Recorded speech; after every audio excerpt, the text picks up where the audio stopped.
ஆத்ம நமஸ்காரம். உலகக்ஷேம பிரகாசிகை. தலைப்பு ஜீவகாருண்யம். துணை தலைப்பு கள். கள் என்னும் பொருள் அதிபாவனமும் யாவரும் உபயோகிக்க வேண்டியதுமாகும். கள் குடிகாரர்கள் மகா ஞானிகளாகும். ஆனால் உலகத்தில் யாரும் இன்று கள் குடிப்பதில்லை, அதை அறிவதும் இல்லை.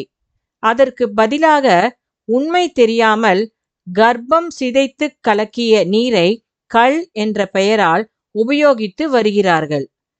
தென்னை மரத்தினுடைய கூம்பு கர்ப்பமாகும். அந்த கர்ப்பத்தில் சந்தானங்கள், அதாவது சேய்கள் அமைந்து இருக்கின்றன.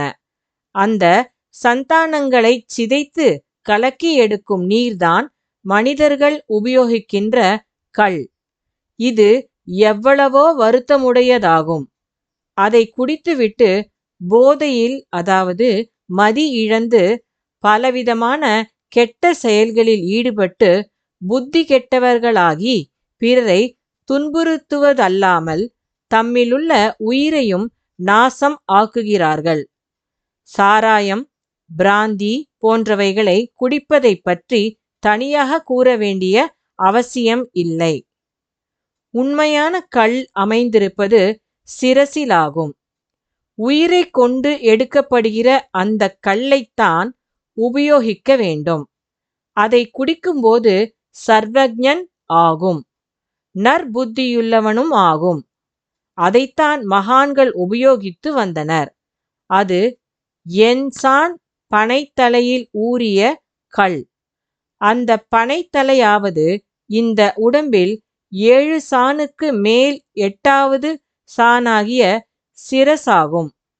அந்த சிரசில் இருக்கின்றதுவே கள்.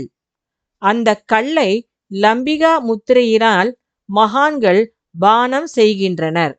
அதாவது லம்பிகா என்பது லம் பிளஸ் அம்பிகா.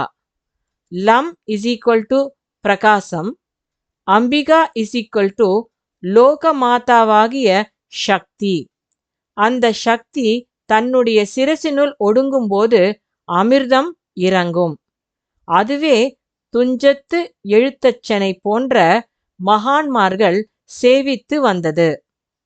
அப்படி தன்னுடைய சக்தியை யாரொருவர் தன்னில் லயிக்க பூஜிக்கின்றாரோ அவருக்கு தன்னிலிருந்து உண்டாகின்ற கல்லை குடித்து ஆனந்தமத்தராய் சர்வஜராய் இருக்கலாம்.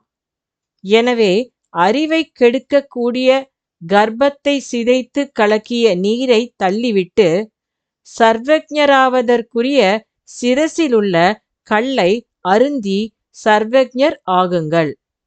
இயற்கை அறிவு உண்டாகும். இப்படி அல்லாமல் பொடி போடவும், புகைப்பிடிக்கவும், மதுபானம் அருந்தவும், சவம் தின்னவும் செய்கிறது ஜீவகாருண்யம் இல்லாததனாலாகும். ஆத்ம நமஸ்காரம்.